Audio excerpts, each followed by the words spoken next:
Marketplay. Toujours peur de me coincer les doigts. Marketplay épisode 5. Oh, tu le sais? C'est marqué là. C'est vrai. Bonjour à tous. Alors, je vais commencer à parler, mais après, je vous donne beaucoup la parole. C'est pas très poli, mais donc, je suis Philippe de Carbone Café, une agence de communication ludique. J'ai mis quelques jeux avec qui on bosse derrière moi. J'arrêterai la pub ici. On est là à Mulhouse avec Hamza et Blandine et Adrien, les Pro Meeples. Je sais pas si je vais plutôt vous appeler par vos prénoms, mais c'est vrai qu'on vous connaît beaucoup comme les Pro Meeples. Je suis ravi de vous accueillir ce soir à Mulhouse. On a plein de projets, on en parle un tout petit peu. On a le droit d'en parler un tout petit peu? Un petit peu. Un tout petit peu. T'as vu, j'ai mis une boîte derrière. T'as vu? Oh. je tease un petit peu. Non, on en parlera rapidement, enfin. Donc voilà, je suis ravi de vous accueillir. Aujourd'hui, on a décidé de parler un petit peu de l'influence au sens large. Hamza pourra en parler très bien, vous aussi. Et on parlera aussi un petit peu d'animation. Et je trouve intéressant d'avoir les deux ensemble. C'est-à-dire cette influence un peu digitale et cette influence finalement de terrain avec l'animation que vous faites régulièrement. Et donc voilà, on va aborder ça pendant une petite heure tous ensemble. Peut-être que certaines personnes vous connaissent pas encore, donc je vous propose peut-être de vous présenter quelques secondes, quelques minutes. Je me présente. Je suis cofondatrice de Pro Meeple avec Adrien. Et en fait, Pro Meeple, c'est une société d'animation ludique. Et beaucoup de personnes nous ont vus sur les réseaux sociaux parce que nos réseaux sociaux sont nos cartes de visite pour pouvoir décrocher des animations atypiques. Le but, c'est d'animer du jeu de société dans des endroits où il n'y en a pas. Alors moi, je ne sais pas ce que je peux dire de plus, parce que moi, je suis le cofondateur. Effectivement, on a créé ça ensemble et on a un petit peu développé la société en ce sens-là depuis 3 ans à peu près. Et comme l'a dit Blandine, nous, le cœur de notre métier, c'est animateur, même si on fait plein d'autres choses. Effectivement, on fait de la création de contenu, mais comme une vitrine, on fait plein de choses aussi différentes pour les éditeurs, les distributeurs, les acteurs ludiques. Mais le cœur de notre métier, c'est l'animation. T'as une autre casquette aussi depuis peu. Ouais, on en parle. Parler. On n'est pas obligé, mais comme tu l'as annoncé, on pourra rapidement en parler parce que ça pourra m'intéresser aussi de l'évoquer avec aussi ce prisme-là. Oui, alors on fait effectivement beaucoup de choses et si on fait tout ça dans le monde ludique, c'est parce qu'on est des passionnés de jeu et forcément, quand on est passionné de jeu, on a envie de faire plein de choses et je viens d'avoir ma première expérience effectivement d'autorat. Donc je suis auteur d'un jeu Emblème, co-auteur avec Romaric Galloni. Donc Emblème qui sort chez Savannah, qui est sorti j'ai pas envie de dire de bêtises, c'est bien le 17 octobre. Alors on est le 29 octobre. Vous verrez l'émission dans 4 mois, le temps qu'on la monte. Non mais voilà, on met le contexte un peu. Un large succès au moment où vous écouterez. D'ailleurs, on est quelques jours après Essen. On est mercredi. Essen, c'était toute la semaine dernière. Hamza, t'es en pleine forme. J'ai ça à côté de moi. Comme beaucoup Post-Essen, après Essen. Voilà. Donc c'est compliqué. On met le contexte. Mais ça va bien se passer. Ah, quand même, 220 000 personnes. On sent les gens qui ont l'habitude de voir beaucoup de monde en animation et les autres. Tu vois, nous, on n'est pas malades. Tu vois. Hamza, toi, pour ceux qui ne te connaissent pas encore. Bah, moi, c'est Hamza. Je suis créateur de contenu depuis bientôt 3 ans. Et à côté de ça, je suis éducateur spécialisé. Je suis de Bruxelles. Je suis créateur de contenu depuis bientôt 3 ans. Je crée des vidéos. Je partage ma passion. En fait, c'est parti de là. Je partage ma passion. C'était ça. Alors justement, tu réponds un peu à la question, mais je voulais vraiment te demander pour démarrer, qu'est-ce qui te fait basculer dans la création de contenu et finalement dans l'influence? Parce que créer des contenus, c'est quoi l'idée? C'est d'en faire presque un métier, même si on en avait discuté en off, tu veux garder encore un vrai métier à côté. Tu me disais que peut-être t'as pas forcément envie aujourd'hui de faire ça à temps plein, mais ça, on en parlera. Mais qu'est-ce qui fait qu'à un moment donné, tu te retrouves créateur de contenu? Mais qu'est-ce qu'aussi qui fait? Parce que des créateurs de contenu, il y en a plein, mais ceux qui influencent ou ceux qui ont un poids, c'est pas la même chose non plus. On peut créer des contenus et être malheureusement invisible et donc pas avoir la capacité de transmettre ou de j'ai raccourci en disant faire vendre, c'est peut-être pas que le but, mais voilà. C'est quoi toi le curseur? À quel moment tu bascules finalement dans ce côté influence? Tu l'as su tout de suite ou ça a pris du temps? Ça a pris du temps. Ça a pris du temps parce que moi, j'ai envie de dire que autour de moi, dans mon entourage, je partageais déjà mes découvertes, etc. Je contaminais de plus en plus mes potes et tout. Et à un moment donné, j'ai décidé de faire ça sur les réseaux sociaux. Et je voulais tenter une nouvelle expérience en fait dans ma vie. Je voulais un changement, tu vois. Moi, avant, j'étais quelqu'un de très, très timide. Là, parler en face, comme ça, là, devant une caméra, impossible. Mais non. Tu vois les présentations en classe? Je séchais les cours. Je ne savais pas parler. Devant les gens, je ne sais pas parler. Et à avec l'expérience et tout, j'ai fait des études à un moment donné de technique en sciences sociales. Donc j'avais des cours d'expression orale, etc., etc. Donc j'ai plus confiance en moi et tout. Jusqu'à ce moment-là, il y a 3 ans, où je décide de partager sur les réseaux sociaux ma passion pour le jeu de société. Tu te rappelles de ta première vidéo? Alors, pas de spoil, on n'a pas fouillé, on va pas la retrouver, machin, mais est-ce que tu te rappelles le premier jeu, ou le premier vidéo, le premier jeu, c'était quoi? Je te pose la question parce que je suis pas allé voir. Hein. J'ai pas fait ce travail, j'ai pas fait cet effort. Il publie tous les jours, donc t'imagines. En fait, si tu vois mon contenu, c'est un peu lifestyle en fait. Tu vois, je parle du jeu, mais dans tous les sens du terme, j'ai envie de dire. Tu vois, je présente pas juste un jeu. Tu vas me voir faire des blagues, des mèmes, aller te parler du jeu avec de l'humour. C'est venu progressivement. Alors, le jeu est venu. Mon contenu d'il y a 3 ans n'est pas le même que celui actuel, tu vois. C'est très très varié. Je déteste faire la même chose. À un moment donné, moi, je vais changer de direction, tu vois.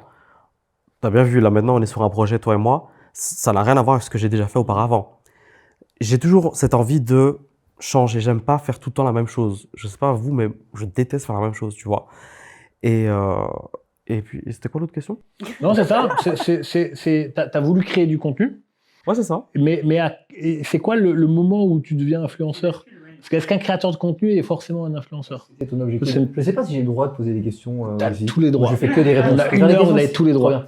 C'est que c'était ton objectif de base, là, qui tu es, Hamza, mais le personnage aussi, H, Univers Board Game. Est-ce que ce que tu es aujourd'hui, c'était ton objectif dès le départ de faire ça, ou c'est venu progressivement justement? Il y a 3 ans, tu t'es dit, mon objectif c'est là. Alors, ce qu'on fait là. J'ai ouvert mon compte en novembre, mais la réflexion s'est faite quelques mois auparavant, où je voulais pas arriver en tant que créateur de contenu comme ça. Alors, ouais, coucou, je suis nouveau créateur de contenu. Je voulais apporter quelque chose de nouveau. Je voulais partager, enfin, c'est ce que je fais tout le temps. Je partage ma passion, etc. Tu vois, et j'ai envie de le faire dans un plus grand large secteur, tu vois, genre universe. Tu vois ce que je veux dire? Univers board game, quoi. Tu vois? C'est né de ça? Mais pourquoi d'ailleurs univers? Pourquoi le H? Pourquoi H? Ben parce que H, Hamza, est univers, mon univers, en fait. Moi, je le savais. Hein. Tout simplement. Je voulais voir s'il y avait un truc plus subtil ou pas. Pas du tout. Il est pas subtil, il est pas Ah non, subtil. pas du tout. J'ai vraiment, là, pour le coup, j'étais là, écoute, tu sais quoi, on va parler de mon univers, et puis welcome, quoi. Et voilà, c'est parti de là, quoi. Est-ce que tu te rappelles la première marque ou le premier éditeur ou le premier jeu qui est venu même pas forcément financièrement, mais dire voilà, j'aime ce que tu fais, est-ce que tu serais d'accord? Ou voilà, la première. C'était les pâtes à pouf de Thierry Sajou. C'est belge. Un jeu hein. pour enfants.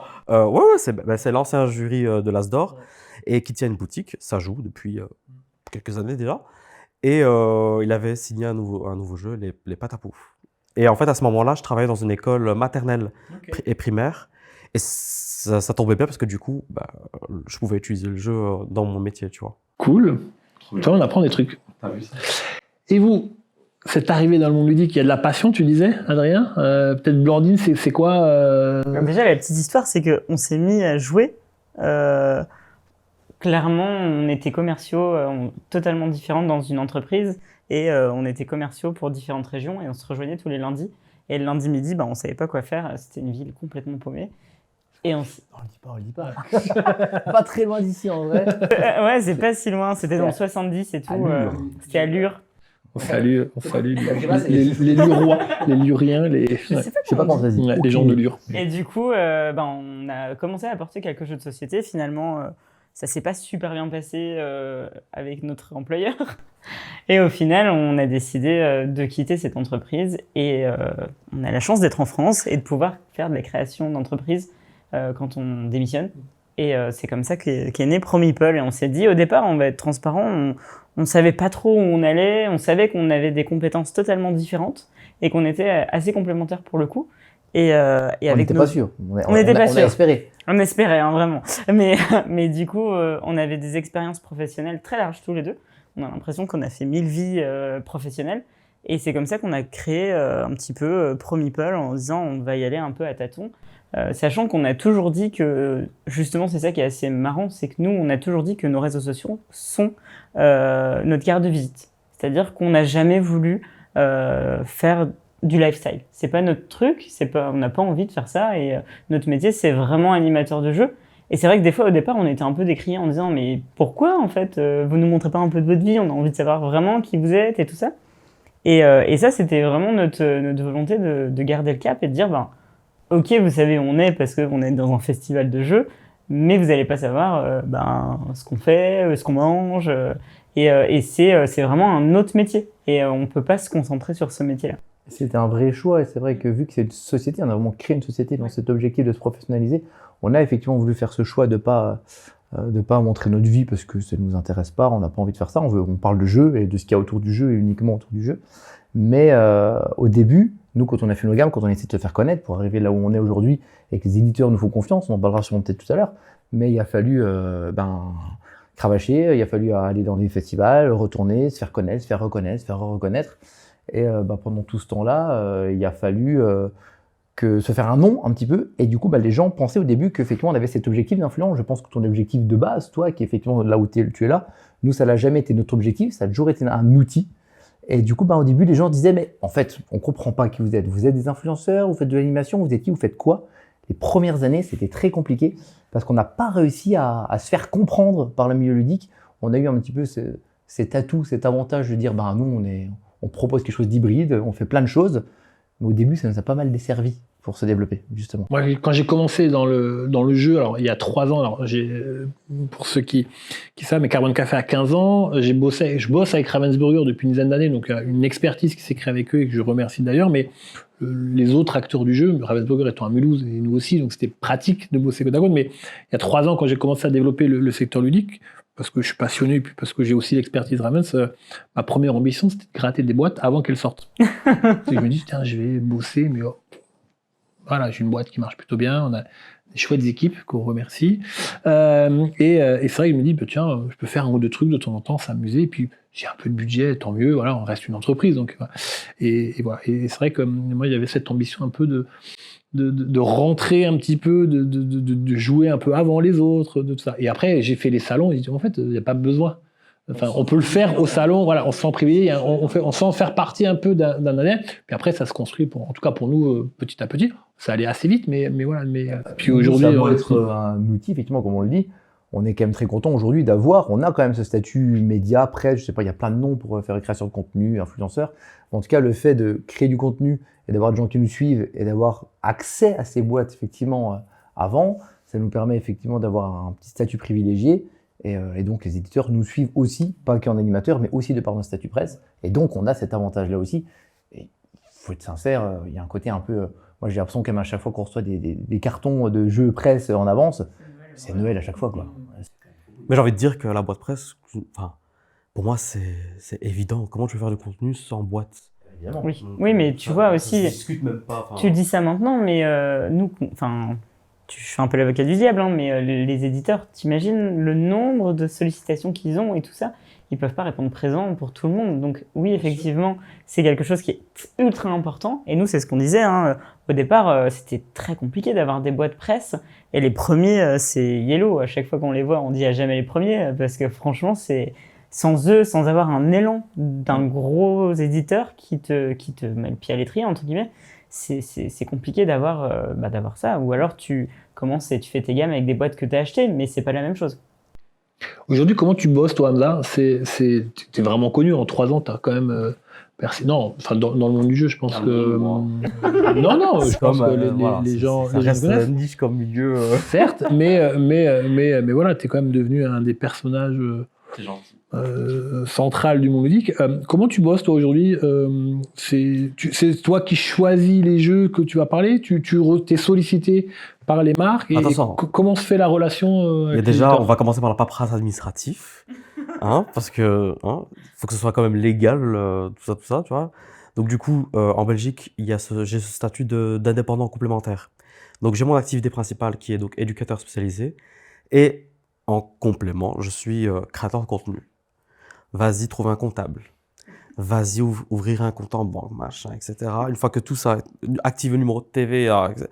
Une fois que tout ça était OK, là, j'ai pu commencer à proposer des services de création de contenu, tu vois.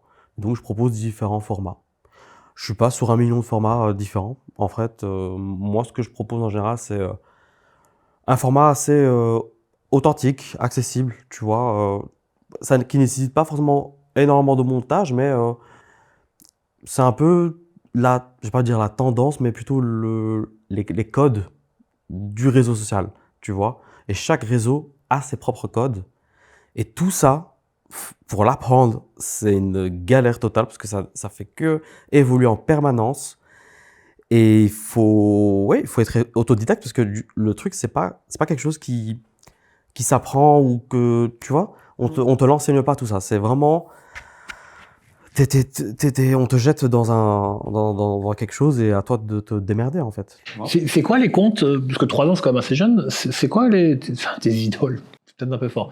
Les gens, t'en as peut-être, hein, mais les gens, monde ludique ou pas forcément, qui t'ont un peu inspiré, qui disent ah putain, ça c'est fait d'une façon que j'aimerais bien atteindre, ou en tout cas ça me donne envie de faire un peu, pas pareil, hein, pas copie, mais toi qui... Non, parce qu'avant ça, bien sûr, je suivais des créateurs de contenu, parce que voilà, je suis quand même joueur depuis gamin. Dans les jeux modernes, depuis que j'ai peut-être 18-20 ans, un truc comme ça. J'en ai 21 maintenant.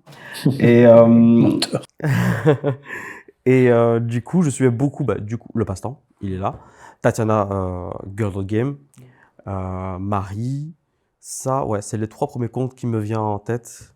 Tu vois, j'aime beaucoup suivre la vie de Marie, qui prend sa valise rouge, qui va n'importe où, enfin, qui fait que bouger et tout. Et moi, ça me fait kiffer parce que j'ai trop la même vibe qu'elle, en fait. On a trop la même vibe de voyager partout. On sait pas rester en place. On sait pas rester au même endroit pendant au minimum 1 mois. On sait pas. Le passe-temps, il continue de monter. Enfin, ce qu'il fait, c'est un travail de malade. C'est ouf ce qu'il fait. Je pense que je lui fais un coucou à Simon, mais je pense que ça tire vers le haut d'une certaine façon le monde ludique qui est un peu parfois dans l'entre-soi. Tu parlais de niche à un moment donné, je pense que c'est encore une niche, et aujourd'hui le marché du jeu et la qualité qui est proposée tant dans les jeux que dans tous la création de contenu notamment, ouais, c'est en train d'exploser. Tout le monde ne s'en rend pas forcément compte, mais je veux dire, Simon parti, mais pas que lui, hein, mais je pense à lui, permet aussi à dépasser certaines frontières. Et ça, c'est vraiment chouette, quoi. Cet entre-soi dont tu parles, nous, ça a été, pour être sincère, une des raisons de pourquoi on a voulu. Alors, comme le dit Blandine, on a créé une société, on s'est dit, bon, on va voir où on teste, on va tester les choses qu'on fait bien, qu'on fait pas bien, on teste les choses qu'on a ratées, les choses qu'on a réussi qu'on pensait pas, et ainsi de suite. Mais à la base, on avait envie de lutter contre ça. Cette espèce d'entre-soi, c'est ce presque communautarisme un peu du joueur. Genre, on est entre nous, très bien, mais toi, t'es pas joueur. Voilà, je vais rester avec mes... Moi, ça me gêne. J'aime pas cet esprit-là. Et on avait effectivement envie de participer à notre échelle à cette démocratisation-là, un petit peu développée. Et ouais, on essaie de lutter contre cet entre-soi-là. Ouais. On a parlé rapidement à Essen quand on s'est vu. En Alsace, à Belfort, c'est pas l'Alsace, c'est presque. Il y a les Eurocaines de Belfort, c'est un des plus grands festivals français. Alors, Vieille Charrue, Rock en scène, etc. Musilac, c'est de ce niveau-là. Et vous avez animé pendant la durée du festival au camping, donc là où. On ne nous attend pas. Voilà. Raconte-nous un peu cette expérience et d'amener le jeu dans un endroit où alors le camping en soi est très ludique puisque les gens font n'importe quoi. Enfin, pour ceux qui ont été en festival et qui ont connu ce type d'ambiance, mais voilà, comment raconte-nous en quelques mots cette expérience d'amener le jeu dans un endroit où on s'attend pas et ça a marché, ça n'a pas marché. Enfin, c'est quoi quel jeu t'as emmené et raconte-nous un peu. Je vais passer vite le relais à Blandine là-dessus parce que c'est le plus gros de son travail dans notre société, c'est effectivement contacter ces endroits-là pour faire effectivement des animations des endroits typiques. Et surtout savoir c'est quoi la commande, c'est les Eurocaines qui vous fait venir ou c'est les éditeurs que vous enfin comment ça marche. C'est Blandine qui prospecte énormément et qui contacte et qui sollicite pour proposer nos services. Et en fait justement nous les premières années, je t'ai dit tout à l'heure qu'on a fait nos gammes, donc on a effectivement travaillé on a fait ça dans des comités d'entreprise, dans des bars, dans des restaurants, dans des petites festivités locales, et puis jusqu'à atteindre l'objectif qu'on a atteint là depuis quelques mois, c'est tout récent. Notre objectif initial, c'était effectivement d'atteindre des grosses festivités comme ça. Ça a mis du temps parce que pour que ça marche, il faut que les éditeurs aussi nous suivent, parce que les structures comme ça qui nous accueillent, il faut tout un délire de contrat, qui paye, qui fait quoi. Et il a fallu qu'on ait un petit peu de notoriété professionnelle avant de pouvoir accéder à ces structures-là. Et là, l'année dernière, on s'est dit, vas-y, c'est bon, on y va, on commence à solliciter les grosses structures. Et c'est Blandine, je te passe sur l'aide, c'est toi qui a, elle passe ses journées au téléphone pour dire bonjour, voilà qui on est, on va vous proposer un truc, c'est super quoi. Je caricature un peu, mais c'est un peu ce que tu fais. En fait, ce qu'il y a, c'est que, comme dans n'importe quel métier, dans n'importe quelle vie de personne, pour moi, le réseau, le vrai réseau, les gens qu'on connaît, c'est ultra important. Et c'est vrai que par de mes expériences professionnelles diverses, le réseau local était super important et là, il fallait monter un réseau national. Mais pour ça, il faut avoir des connaissances un petit peu partout et surtout, moi, mon premier métier, c'est l'esthétique, donc on est bien loin du milieu du jeu. Et en fait, il faut montrer, voir toutes les échelles du milieu du jeu. On a été en boutique pour faire vendeur boutique, pour voir quelles étaient les problématiques, pour essayer de se rendre compte, quand une personne non-joueur va en boutique, de quoi elle a besoin. Et par là, on a réussi à monter un petit peu sur différents événements. Et surtout, c'est qu'on a monté, en fait, c'est ce que j'aime bien dire, c'est qu'on a monté notre business, entre guillemets, en local, là où moi je connais énormément de monde, pour voir les problématiques au national qu'on allait rencontrer. Et du coup, on a fait des animations dans un carnaval, on a fait des animations aux Instants Gourmands à Besançon, et les gens commençaient à nous voir popper par rapport à ça. Et en fait, tu te fais vite repérer. Les Eurokéennes de Belfort, les personnes, quand je les ai contactées, elles savaient déjà qui j'étais. Et elles nous ont dit, grâce au réseau. L'intérêt de l'outil réseau social. Et du coup, ils nous ont dit, mais la ville de Besançon vous a déjà fait confiance pour cet événement, etc. Nous, on va vous faire confiance pour le premier événement musical. Et de là, t'as le premier, t'as le deuxième, t'as le troisième, et t'es comme ça. C'est un cheminement. Si tu es professionnel, et c'est le gros problème du milieu du jeu. Nous, moi, j'ai des collectivités en permanence au téléphone ou des personnes qui gèrent des gros festivals. Je parle hors du jeu. C'est le milieu du jeu, on n'est pas considéré comme des gens professionnels. C'est-à-dire que c'est beaucoup de l'amateurisme, des assos, des choses comme ça. Et ça dénote, en fait. Et ils se disent, en fait, on veut bien présenter des jeux de société, mais on veut que ce soit des professionnels qui se déplacent. Et c'est notre gros cheval de bataille par rapport à ça. Je voudrais rebondir sur le réseau. Toi, t'as un réseau de malades, hein. Je fais Aysen avec toi une journée, mais il claque la bise là, et là, il a invité la soirée de machin, je peux pas, j'ai 10 minutes là. Non, mais en 3 ans, c'est hallucinant. C'est quoi? C'est ta personnalité ou c'est le monde de l'influence qui fait ça, que t'es catché, t'es attrapé par tout le monde? Si j'ai un conseil à donner, c'est de rester soi-même. Je joue pas double jeu, je suis moi-même. Et tu parles d'Alex là? Comment? Tu parles d'Alex? Ah, pas mal. Ah, j'aime bien. Pas mal. Pas mal. Mais les festivals, pour moi, c'est ça qui a fait remplir mon carnet d'adresses. Moi, je vais jamais oublier mon premier Cannes. Ouais, c'était mon premier Cannes. Mais les contacts que je me suis fait, c'est ouf. Et puis, il y a encore ce truc un peu coucou, enfin, pas cocooning, mais comment on dit? On se connaît tous dans le milieu du jeu. En vrai. Ouais, c'est un tu peu vois. timide. C'est assez ça, on disait quand même plutôt des belles personnes. On est un peu épargné, je trouve. Et puis, il y a quand même ce truc du jeu, il y a le lien social qui se fait avec le jeu. Et donc, du coup, on est beaucoup dans le relationnel aussi, tu vois, alors que dans d'autres industries, c'est pas du tout ça. Tu fais pas des week-end jeux avec tes partenaires. Ça peut être aussi compliqué, parce que t'as pas de barrière. Dans le jeu, tu n'as pas de barrière. C'est-à-dire que tu vas te retrouver, tu vois, la semaine dernière, on était ensemble dans un Airbnb, il m'a vu au réveil, on échange la salle de bain, les toilettes. Et en fait, c'est là où tu te dis, mais il n'y a pas de barrière du tout dans ce milieu. C'est ça qui est un peu compliqué entre... nous, on reste ultra pro, et t'as un mec qui t'accueille dans ton Airbnb avec une caméra et qui dit « Vas-y, on va faire du lifestyle ». Ok, non, c'était... Faut trouver l'équilibre. Faut trouver l'équilibre entre les deux. C'est autant l'avantage que l'inconvénient pour le coup. Ouais. Mais c'est quand même chouette, tu parles de festival, où c'est pareil, c'est clair, c'est vraiment là où, quel que soit le métier, effectivement, toi, au niveau de l'influence ou de l'animation, si tu veux te faire un carnet d'adresses, si tu veux rencontrer les gens, il faut être présent, il faut être sur le terrain, il faut aller voir les gens, et effectivement, les gens, c'est quand ils t'ont vu une fois, 2 fois, 3 fois, qu'ils te revoient plusieurs fois, ils disent « Ah oui, d'accord, ils reviennent, ils sont pas là juste pour faire la figuration, ils ont vraiment envie de pousser leur projet, quel qu'il soit, même s'il est différent, c'est super important. » Puis j'avoue, ma situation, elle m'avantage beaucoup. Je travaille dans l'enseignement, donc je te dis, j'ai les week-ends, les congés scolaires, j'habite encore chez mes parents, j'ai vraiment, je dépends de personne, donc j'ai vraiment l'accès facile à tous ces événements. Tu vois, je rate pas un week-end jeu, je rate pas un festival, enfin. Non, mais parce que t'es aussi passionné, ce qu'on dit aussi. Je veux dire, C'est parti de là, bah oui. de là, la passion, et ça c'est le. Ça reste un métier passion en tous les cas. Hein. Exactement. c'est la passion avant tout. On fait pas ça pour. Si on faisait ça pour l'argent, on saurait. Faut pas Mais, compter ses heures, parce que sinon t'as peur. Ouais, punaise, ouais, c'est un délire. Et d'ailleurs, ça me fait penser à un truc, c'est que. Petite dédicace au monteur. En fait, tu m'as posé une question tout à l'heure, mais j'ai même pas répondu en fait. Parce que. Même je suis comme ça. Faut savoir un truc. Je vais trop Moi, j'aime vite bien faire et, des parenthèses et des parenthèses de parenthèses, puis après, tu sais plus. Tu sais, Tout le à monde part quand pas, hein, t'avais commencé. c'est- Tu m'avais juste demandé comment c'était passé aux Hurricanes, et ben en quelques mots, et ben super bien, c'était génial, c'était le premier, et les gens ils sont super contents, parce que quand on fait de l'animation, en fait les gens ils arrivent là, ils disent mais ah bon il y a du jeu ici, mais pourquoi il y a du jeu? Et ils disent mais en fait moi je connais ce qu'est le jeu, je connais le Uno, et puis ben on s'arrête là.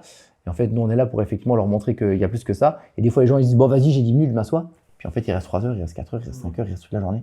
Et du coup, ça marche du tonnerre. Alors, il y a des festivals qui marchent plus que d'autres en fonction du profil, voilà. Mais les Hurricanes, c'était notre plus gros succès. Pour le coup, c'est cool que tu en parles. C'était le plus gros succès de cette saison estivale d'animation. Et c'est vrai qu'on s'est posé la question là à faire du lifestyle parce que le matin à 9h, j'étais en train de crier entre les allées aux tentes. Jeu de société, ta tente ouvre à 10h et tout. Les gens qui soit étaient pas couchés, soit qui se Ça a été réveillaient en encore mode, très fatigué. Donc là, non, c'est des gros moments. Et en fait, on s'attendait pas parce que première grosse tente pour nous, c'était plus de. On avait combien? 100 mètres carrés. Enfin, c'était de la. Vous avez joué à quoi? Vous avez emmené quel jeu? Alors juste, je crois que j'avais demandé, mais c'est l'éditeur qui paye finalement l'animation. Ouais. Nos partenaires clients, ce sont les éditeurs, et du coup, donc c'est nous qui sollicitons. C'est ce qu'on disait dans le sens où il faut qu'on se fasse un petit peu connaître, parce qu'il y a 3 ans, quand on arrivait, il y a 3-4 ans, quand on arrivait, on disait bonjour, on s'appelle Adrien Blandine, vous ne nous connaissez pas, bon bah écoute, voilà, ça coûte tant vous. Bah non, il faut prouver. Donc on a prouvé avec nos animations et nos réseaux. Et donc maintenant, c'est nous qui sollicitons les éditeurs. Alors de temps en temps, c'est eux qui sollicitent. Ils proposent des jeux pour nos animations. Ça peut nous arriver qu'on dit bah franchement, ça ne nous intéresse pas. On essaye. En fait, on se rend compte que c'est vachement bien. Ça nous arrive pour un ou deux jeux. Mais à l'inverse, il y en a d'autres qui viennent, qui nous sollicitent. On dit ben non, on refuse des contrats parce qu'on n'a pas envie. C'est pas dans l'essence des jeux on veut amener. Et donc nous, il y a des jeux qu'on teste par notre côté presse média. On teste 300-400 jeux par an.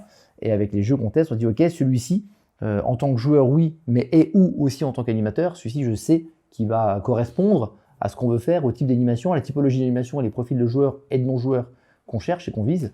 Et donc, on va contacter les éditeurs, on va leur demander, bah voilà, nous, on a aimé tel jeu, est-ce que vous êtes d'accord d'être partenaire avec nous? Donc, c'est plutôt, voilà, 90% du temps, c'est nous qui les sollicitons.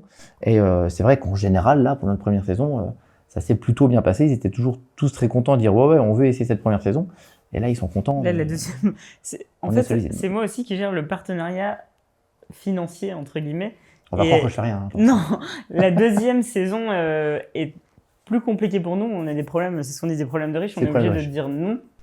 Et à des gens qui on aimerait bien travailler parce qu'on les adore. Mais cette année, en fait, le jeu rentre pas dans la ligne de ProMeeple. Et en fait, on essaye de faire cette liste de 25 jeux maxi pour qu'on ait vraiment une visibilité sur les jeux qu'on a choisis. Et c'est ça aussi de se dire à quel moment je prends trop de jeux, pas assez pour les faire jouer, quoi. Les jeux auxquels on joue, c'est donc une sélection qu'on fait, nous, en amont, mais qui doivent remplir certains critères. Donc déjà, c'est des jeux qui nous correspondent en tant qu'animateur, on pense, ou alors on les a essayés avant, qui vont fonctionner. S'ils ne fonctionnent pas, on va quand même le faire tourner. C'est-à-dire, c'est pas parce qu'on a une liste de jeux qui est sur une année, en fait. On travaille avec les éditeurs sur l'année. Et en fait, les jeux qu'on choisit, ils sont censés rester avec nous toute l'année. Donc, si à un moment, le jeu, il fonctionne pas trop, évidemment, on va le changer.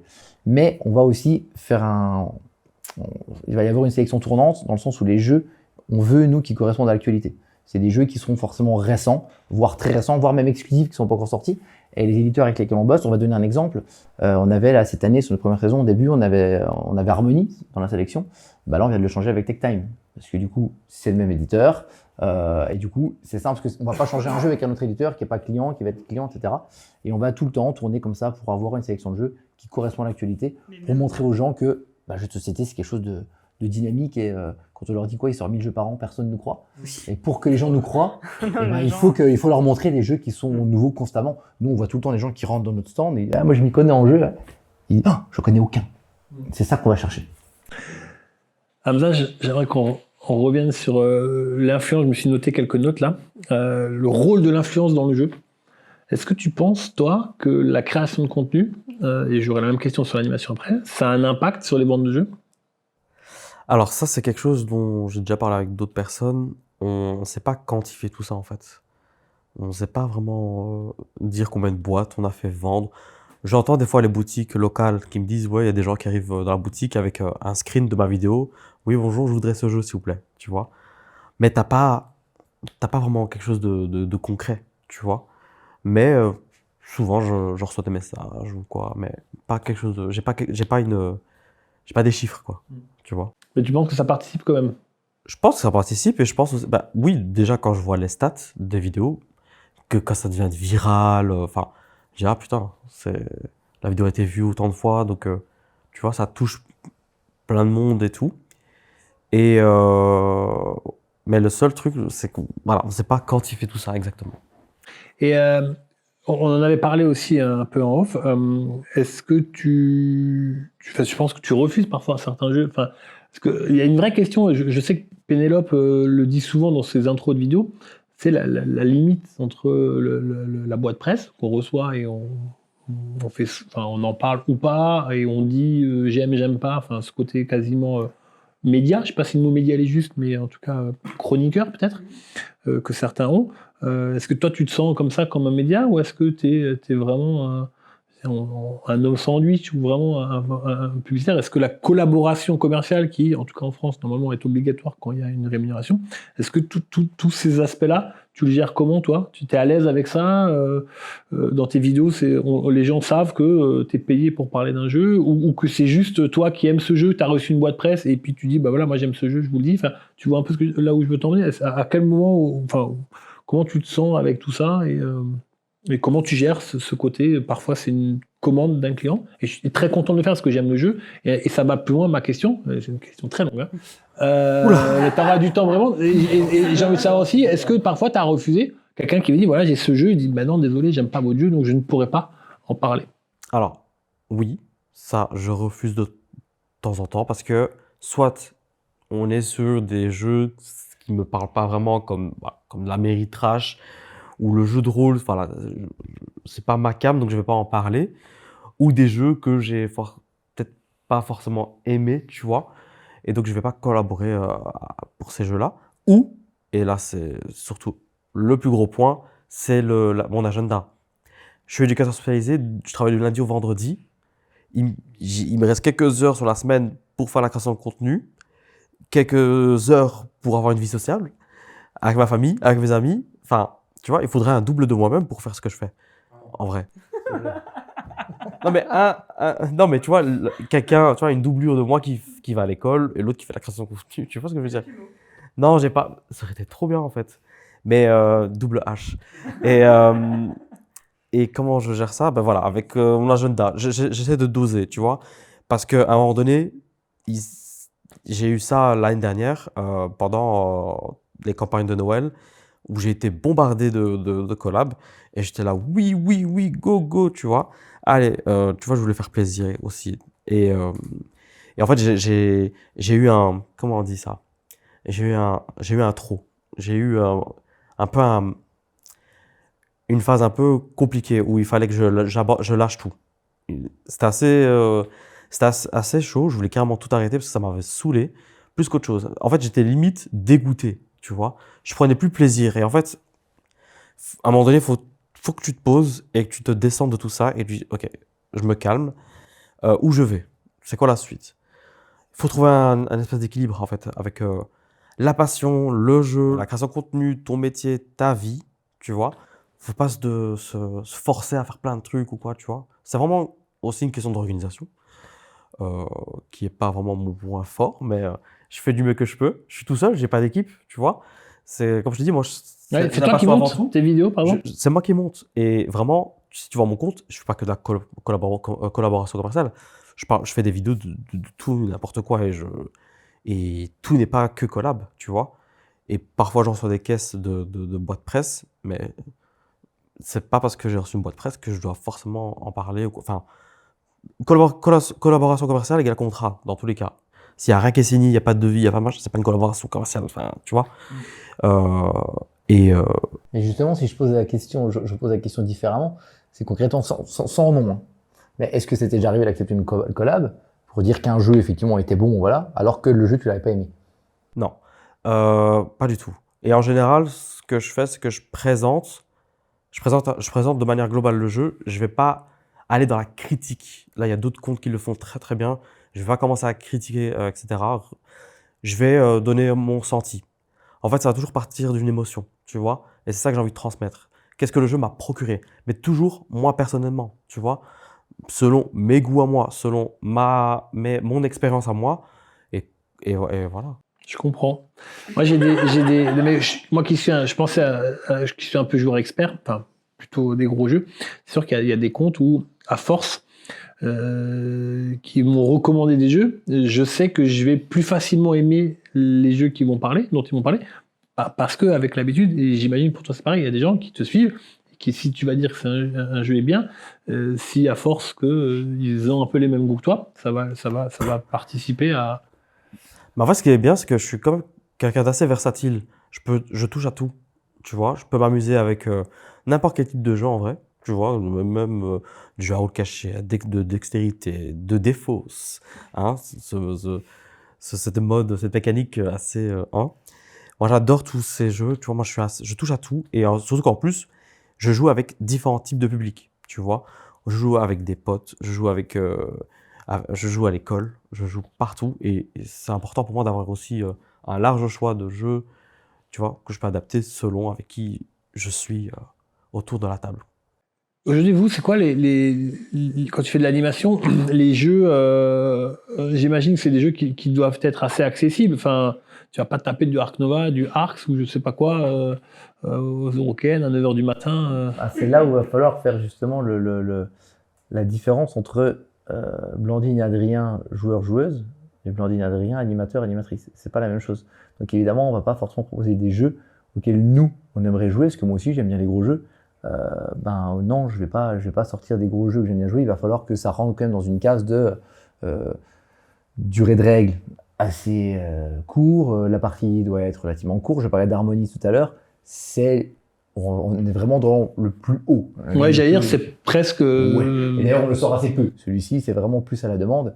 Mais on va essayer de sortir des jeux. Il faut que ce soit facile pour tout le monde. Et vu qu'on va chercher, allez, on a 70-80% des personnes qui viennent sur nos stands, c'est des gens qui sont pas joueurs ou petits joueurs. Faut pas leur faire peur. Donc, il faut aussi faire le choix. C'est des jeux qu'on considère, nous, comme des bons jeux. C'est des jeux que nous, on aime animer. Et c'est des jeux qui sont facilement explicables. C'est évident. Alors, de temps en temps, on a des petits jeux, on voit que les éditeurs, il y a tel ou tel jeu qu'on va mettre avec moi un peu derrière en mode, celui-là, on le sort éventuellement, on le garde de côté s'il y a de la demande. Mais un petit Ark Nova, voilà, un petit Arx par-ci voilà, par-là, un petit route. On les laisse éventuellement à côté. qui est bien. On a des choses dans la caisse derrière. On a souvent des jeux cachés dans la caisse. Cachés. On sait jamais, pareil. En fait, des fois, il y a des gros joueurs. Ouais. Des fois, il y a des gros joueurs qui viennent. Mais moi, par exemple, sur les réseaux sociaux, pareil, TikTok, c'est la plateforme où je vais parler des jeux familial, tu vois. Familial. Les jeux familiaux. Voilà, familiaux. Familialo. C'est comme les festivals et les festivals. Ben voilà, tu vois. Alors que sur Insta, j'ai, on va dire, une communauté qui est plus joueur, donc eux, ils vont kiffer les jeux. Tu sens vraiment une différence de Je communion sens sur la plateforme. Ouais, oui. ok. De par les réactions, les commentaires, etc. Tu vois. Ça aussi, c'est. Je sais qu'un jeu de défausse, par exemple, sur TikTok, ça a ultra bien marché. Toujours 13 feuilles. Ah, t'as écrit ça. Tellement bien joué. On va avancer. Le temps passe vite avec vous. Là, il dit Un qu'on petit parle mot, trop. tendance et prospective. J'aimerais bien que là, vous êtes des experts à chacun votre niveau dans ce monde du jeu. C'est quoi la tendance demain dans vos métiers respectifs, que ce soit l'influence? Est-ce qu'il y a il y a de la place encore pour des nouveaux contenus, de la créativité? Et peut-être là, on pourra parler de un peu de ça. Est-ce que, pareil, dans l'animation, en tout cas dans finalement ce business un petit peu, business peut-être le mot est un peu fort, mais ce marché finalement extérieur à la boutique du jeu, c'est quoi la tendance? Vers quoi on va? Est-ce que vous sentez une évolution positive, négative dans vos métiers et dans peut-être les supports et ça? Donc ça vaut pour tous les deux. Hamza, tu veux commencer? C'est quoi la tendance pour toi? Tu vois quoi dans les prochains mois là, arriver? Oh là, alors, attends, parce que cette année, il y a quand même eu un voyage au Maroc avec les élèves pour former des éducatrices aux jeux de société. Il y a ce projet qu'on a ensemble On peut en parler. de Blood on the Clock Tower. Partie filmée. Faire des parties filmées, plutôt filmées de façon qualitative avec des gens que les gens connaissent un peu. Et donc on sort ça. Allez, l'épisode 2 qu'on fait ensemble devrait sortir normalement encore en 2025. On espère. Inch'Allah. Et pour 2026, je vis au jour le jour. Je suis pas sur du long terme ou quoi. Franchement, voilà. C'est la différence entre l'influenceur et nous. Parce que moi, je suis déjà sur 2027 quasiment. Ah ouais.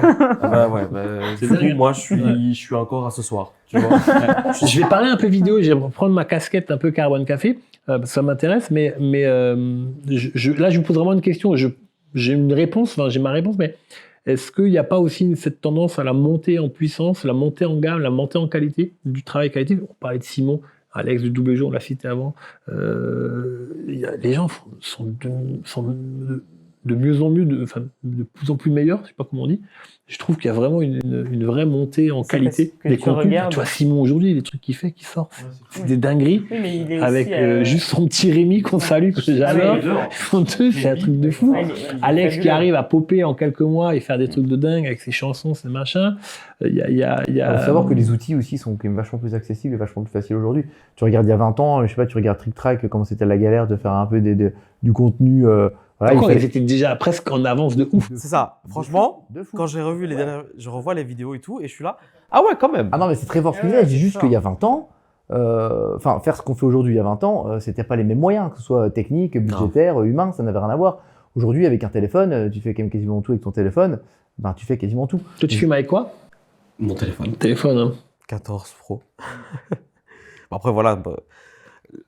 La plupart de mes contenus, c'est soit avec mon téléphone, soit avec la Osmo Pocket, si je fais des vlogs. Tu vois, ça dépend vraiment du type du contenu, quoi. Et donc la suite, c'est quoi? L'avenir de l'animation, l'avenir de l'influence, ça passe par quoi?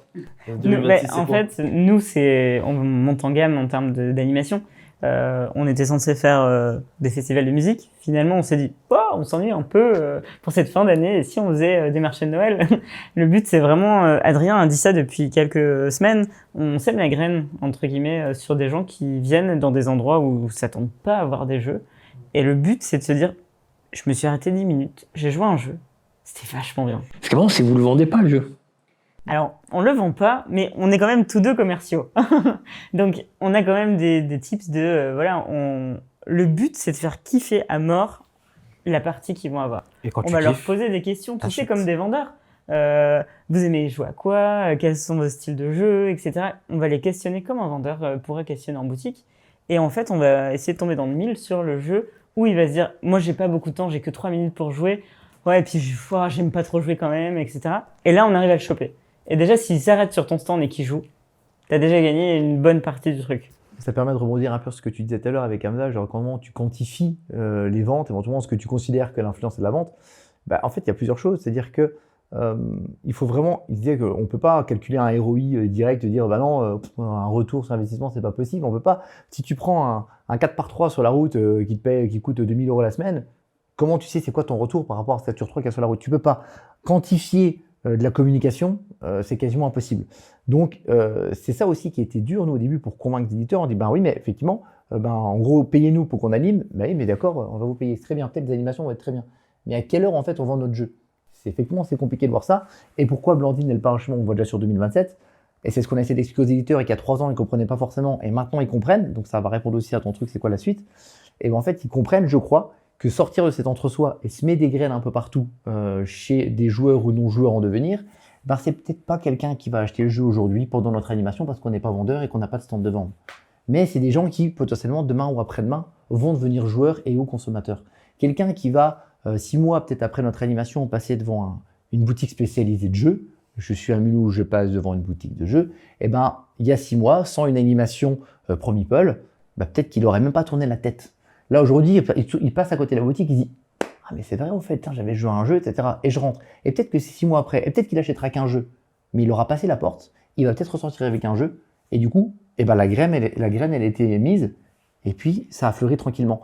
Et en fait, c'est là où il y a beaucoup, beaucoup de choses à faire, nous ou d'autres, parce que c'est pas nous qui allons couvrir tout le territoire, voilà. Mais il y a encore beaucoup de choses à faire là-dedans pour démocratiser. Tu sens aussi, je sais pas si toi tu l'as ressenti, mais il y a des jeux qui ont un potentiel fou. Nous, on a fait de l'animation Flip 7, c'est une table chez Promeeple clairement, en plein milieu d'un centre-ville, sur une rue étant faite, la rue est à nous, tout le monde sortait des trucs et tout. Et la boutique du coin, elle était à 800 mètres. Les gens sont allés à la boutique à 800 mètres pour aller acheter le jeu. On les appelait, on leur disait, vous en reste, ils disaient, ah, il me reste plus que 3 boîtes. Les gens ont couru, parce que dire, mince, moi je veux ma boîte, quoi. Et t'as cet effet waouh. Et le côté marketing, etc., on le travaille aussi, parce que on ne peut pas logistiquement vendre sur place, ce serait trop compliqué pour nous. Mais on a un partenariat justement avec Simon, qui lui s'engage à envoyer les jeux rapidement, etc. Tout est un petit peu essayé d'être condensé et surtout, nous on raisonne comme ça, on se dit toujours seul oui on va aller très vite, mais si on se met tous ensemble, chacun dans son domaine de prédilection, on peut être beaucoup plus fort. Et je pense que c'est ça qu'il faut aussi s'orienter. Toi Hamza, avant la conclusion, qu'est-ce qu'on peut encore faire dans la création de contenu ludique? Est-ce qu'il y a encore des choses à faire, il y a plein de choses à partager. Est-ce qu'il y a encore de la place? Déjà, moi, personnellement, je trouve qu'on n'est pas beaucoup. On n'est pas beaucoup de créateurs de contenu. Je suis pas de cet avis. On n'est pas beaucoup. Proportionnellement, en fait, on n'est pas beaucoup. C'est sûr que si tu te compares à d'autres activités, on n'est pas beaucoup. Mais en nombre de joueurs, on n'est pas beaucoup. D'où le fait que nous, effectivement, on a fait de se mettre la graine. On veut qu'on soit encore plus de joueurs. C'est ça notre objectif. Mais à l'instant T, où effectivement, il y a quand même une forme de communautarisme, on est quand même assez peu, et je trouve que proportionnellement, qu'il y a beaucoup de créateurs de contenu par rapport à une quantité de joueurs qui est encore trop limitée. Moi, je trouve qu'il y a quand même beaucoup de créateurs. Ah ouais, mais moi, non. Moi, je parle bien de moi, je pense pas. Enfin, moi, je trouve pas. Surtout en Belgique, quoi, tu vois. Surtout à Bruxelles. Tu vois. Je trouve qu'il n'y a pas assez de créateurs de contenu. Et il y a tellement à faire. Et en fait, ce qui est cool, c'est que comme le jeu, c'est assez diversifié dans plusieurs domaines, tu peux retrouver différents types de contenus assez variés. T'en as, ils sont spécialisés dans la règle de jeu. T'en as, ils sont spécialisés dans la critique. T'en as qui sont spécialisés dans le divertissement, etc. Et donc... Sur la critique, il y en a qui le font très bien en plus. Et donc, t'en as... Et en fait, c'est ça qui est cool, c'est que vraiment, t'en as dans les blogs, tu vois, tout ce qui est écrit. Et donc, ce qui est cool, c'est que on a cette chance d'avoir des créateurs de contenu dans des médias, dans différents domaines. Mais... Je suis d'accord avec toi. Ce que tu dis, c'est qu'il faut effectivement plein de tons différents. Et qu'effectivement, il faut se retrouver dans des tons. Et il y a effectivement celui qui va plutôt être plutôt sérieux, plutôt explication de règles, plutôt explication de règles rapides, plutôt partie, plutôt je suis là pour m'amuser. Il faut un peu différents tons. Et là, je suis d'accord avec toi. Ouais. Et je crois qu'on a déjà quand même pas mal ce qu'il faut. Là, il y a quand même beaucoup de tons aujourd'hui dans le... Enfin, pas assez. Pas assez. Moi, je veux dire, moi, je suis pas mal de réseaux. Vraiment, quand tu fais de la veille concurrentielle, entre guillemets, nous, on appelle ça comme ça, mais c'est pas ça. C'est pas des concurrents. C'est vraiment des collaborateurs. Tu vois... T'as plein de potes en fait dans le milieu du jeu, tu suis tout. Punaise, il y en a déjà pas mal quand tu passes ta journée à suivre. Moi, il y a un truc qui m'avait surpris dans le monde du jeu, je sais pas si tu serais d'accord avec moi, Hamza, c'est que souvent, donc, les créateurs de contenu ludique, je trouve qu'il y en a pas mal. Pas trop, mais il y en a pas mal. Par contre, là où je suis surpris souvent, c'est que c'est des gens où il y a peu de passerelles avec d'autres univers. Moi, j'ai 2 passions dans la vie, j'en ai plus, mais j'en ai 2 assez connues, c'est le jeu de société et le trail running, tout ce qui est running. Et c'est un peu le même constat que je fais, c'est-à-dire que les influenceurs running, il y en a beaucoup. En fait, c'est running. Et je trouve que des gens qui sont capables de parler du jeu, mais de parler d'autres choses, j'en connais peu. Et c'est pour ça que Fanific, je l'adore. Parce que Fanific, quand tu vois son contenu, il était un peu comme ça, c'est pour ça que je t'aime bien, Hamza.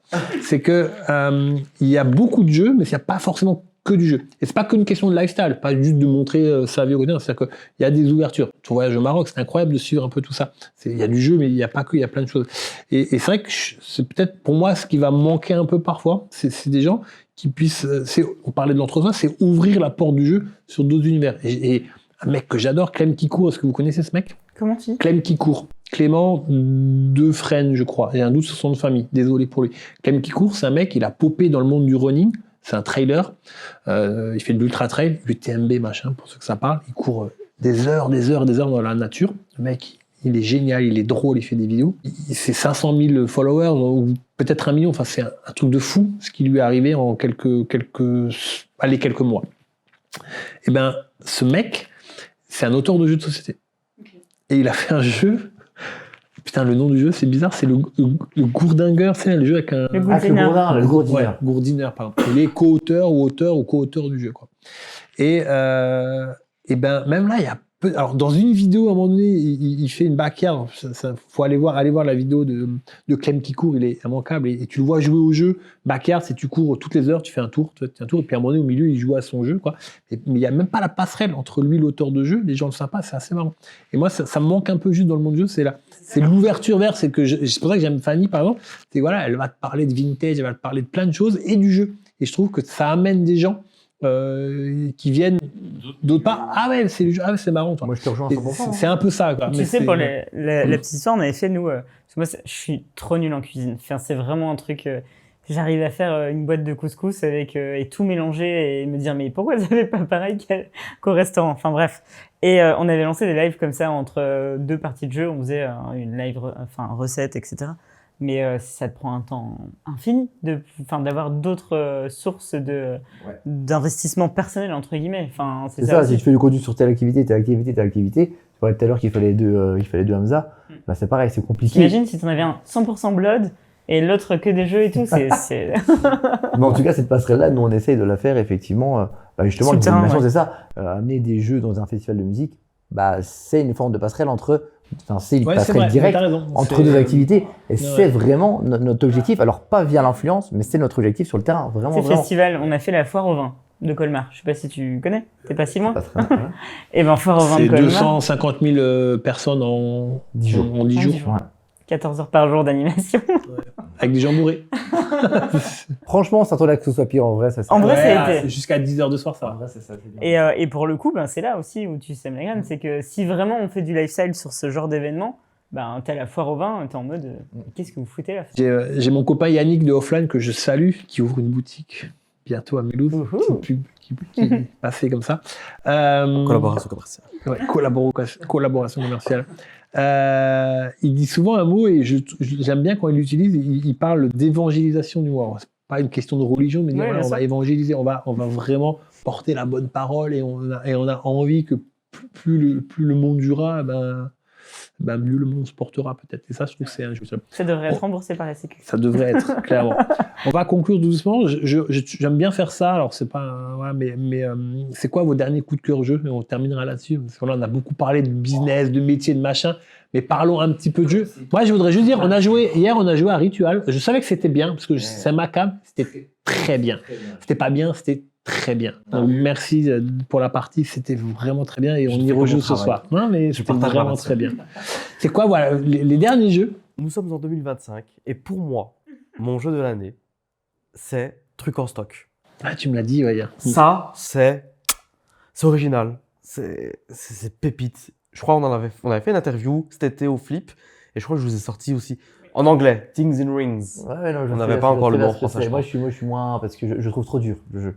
Mais non. Mais justement, ça prouve qu'il y a des avis différents, on n'aime pas les mêmes jeux, c'est génial. Faut pas se prendre la tête avec ce jeu. Tu me parles aussi d'Eternal Deck, t'aimes bien. Hein. J'adore. Ça, j'ai découvert ça à Cannes. En fait, l'auteur, c'est Hiroken. Ce gars, il a fait 2 jeux. Il a fait King Trick Trackers, un jeu de pli, mais pépite, tu vois. Je suis un bandeur de jeux de pli. Et ça, c'est dans mes top meilleurs jeux de pli. Donc cet auteur, je le suis. C'est un auteur japonais. Je le suis. Et quand il a sorti Eternal Dex, waouh, la proposition, elle est vraiment originale, en fait. Tu vois, au plus tu avances dans les niveaux, parce que c'est un jeu avec différents niveaux, au plus le casse-tête, ça devient de plus en plus casse-tête. C'est incroyable. Je parlais de Ritual avant. Eternal Deck et Ritual, ils ont un peu la même chose. C'est qu'ils proposent un truc. Il y a un côté inédit dans ce que tu fais.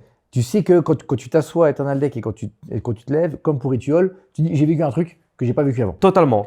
Tu sens qu'il y a un truc autour de la table, tu vois, on est connecté, il y a quelque chose qui se passe. C'est difficile à expliquer ça à travers la caméra parce qu'il faut y jouer pour le vivre.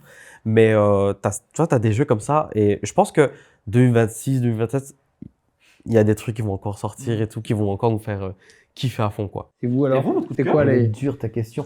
C'est quoi? C'est coup de cœur 2025? C'est coup de cœur ces dernières semaines? On est en novembre, là. Moi, j'avoue que trucs que t'as kiffé là récemment. J'ai 3 jeux qui sortent. Non, trop dur. On a encore Les druides d'Edora. Moi, j'ai adoré les druides d'Edora de Chez Ravensburger. Feld, c'est fort. Moi, j'adore aussi. Mais ça, j'aime beaucoup. On est fan de Feld, donc. J'aime beaucoup. Ouais, elle n'est pas fan de Feld, c'est Château de Bourgogne, c'est son jeu ever. Donc, forcément. Moi, c'est Marrakech, tu vois. Ah. J'adore le Maroc. Vous êtes des gens de bon goût, hein, quand même. Oui, alors, oui, c'est pas le Marrakech de Marrakech. Ah, je sais, mais ce jeu est excellent. Ouais. Et j'avoue, le deuxième, c'est Amanite.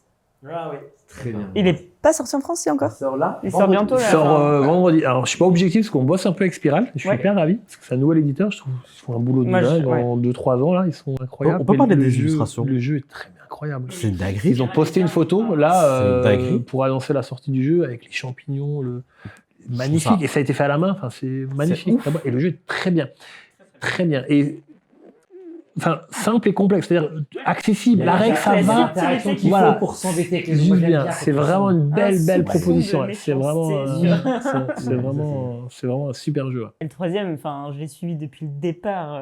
J'étais là aux prémices du jeu, c'est Emblème. Il en parlera pas, mais c'est vrai que. Non, mais le voir sortir, enfin, tu sais, ça fait un truc. Collaboration commerciale. Non, ça fait un peu comme, tu sais, genre l'enfant qu'on n'a pas. Tu vois, en mode. Il y a un truc qui est sorti, quoi. Ça me gêne beaucoup. J'aime beaucoup parler de. Ça me gêne beaucoup. Mais ok, alors je ne vais pas parler d'Emblème évidemment. C'est très compliqué parce qu'en fait, donc là, à l'instant, vraiment, je pense que quand on en reparlera dans un quart d'heure, j'ai oublié celui-là. Là, comme ça, à la volée, il y en a un que je vais citer et c'est à cause de toi. Encore moi? Oui, c'est encore à cause de toi. Je suis comme lui, je suis un fanat absolu des jeux de pli. Ah. J'ai grandi avec la belote coinchée, à la coin. Voilà. Pour moi, il y a le jeu de pli, il y a les autres. Et j'ai découvert Nokosu Dice, qui avait apparemment buzzé l'année dernière à Essen Carrément. et qui était encore là cette année. Et moi, je suis tombé dessus. Voilà, pas prévu encore en France. Waouh. S'il vous plaît, prenez-le. Éditez-le. Franchement, c'est très très bien. Et complètement différent, là, je pense. C'est quand on est notamment, on est allé à Valménie ensemble, donc c'est il n'y a pas longtemps, et ça sort là, je dis pas de bêtises, au mois de novembre. Kikai, je sais pas si tu vois ce que c'est, un gros jeu à deux que j'ai trouvé absolument. Alors pareil, j'ai fait qu'une partie, et en fait, ça fait partie de ces jeux où j'attends qu'une chose, d'avoir la boîte pour refaire une deuxième partie. Puis Flo, l'éditeur, enfin, qui a fait le choix de refaire du jeu expert, Ouais. il est tout seul et il se bat. Enfin, c'est vraiment respect Il a fait un travail de de ouf, monstrueux. quoi. Et toi, t'as acheté les goodies. Oui, forcément, tu vois, Bah ouais. en bois et tout, Je vois c'est bien, magnifique. ouais, c'est clair. Un autre jeu que j'ai envie de citer, mais j'ai juste fait les 3 premières enquêtes, d'accord? Mais rien que ça j'ai validé le concept, tellement c'est original. Je suis jamais allé on parlait justement hier soir des jeux d'enquête, etc. Mais j'ai oublié de te citer celui-là parce qu'il n'est pas encore sorti. Il sortira, si tout va bien, en Cannes 2026. C'est Les Secrets de Wardenkin. C'est un espèce de jeu d'enquête. Tu l'as vu? Ah oui, et Vichy. Oui, oui, chez Bombix. Ouais. Tu vas avoir un carnet, tu lis ce qui est marqué, et en face de toi, tu as un cimetière avec plein de pierres tombales et tout. C'est incroyable. C'est un jeu de Paolo Mori. Ouais. Toy Battle. Je savais pas que c'était Paolo Mori. C'est carrément. Ouais, C'est Bombix, ça. chez Bombix. Et Paolo Mori, je savais pas du tout. Ah bah oui, ça. Ils sont forts, mon Bix aussi, j'aime bien. Ah oui, Légion, j'aime bien. Paolo Mori, c'est fort. On pourrait parler des heures et des heures de jeu, on pourrait faire 3 heures, mais l'idée c'était parler un peu business, un peu métier, un peu de ce que les gens ne voient pas ou savent pas. Donc je vous remercie vraiment à tous les Merci à trois toi d'être pour venus à l'invitation. Mulhouse. Nous on travaille encore un petit peu la vidéo blog ensemble. Vous n'êtes pas très loin, donc c'était hyper agréable de vous avoir en tant que voisin. On se connaissait pas bien avant Essen et tout, mais je pense qu'on a énormément de choses à voir, à faire, à discuter ensemble. Je vous remercie de nous suivre. Vous voyez, enfin là c'est le 5e épisode en 1 an et demi. On n'est pas très régulier. Il y a quelques dates. Le prochain épisode devrait être tourné dans la fameuse boutique que ouvre Yannick avec Simon qui est associé, etc. Et nous, on fait toute la com, donc on va bien s'amuser. Donc, vous verrez sans doute popper ça dans le monde ludique aussi. C'est vraiment une boutique un peu différente, donc ça va être super. Et donc, je vous dis à tous et toutes à très vite et merci beaucoup. Et soutenez les créateurs de Et soutenez contenu. les créateurs. Voilà. Achetez des jeux Oui, achetez des en jeux. boutique. Et jouer, quoi. Selon vos moyens. jouer. bah, Et profitez. Mm. Profitez en Et jouant. kiffez, en fait. Avant tout, kiffez. C'est ça. Merci beaucoup. Merci à Merci. toi. Ciao. Salut. Ciao.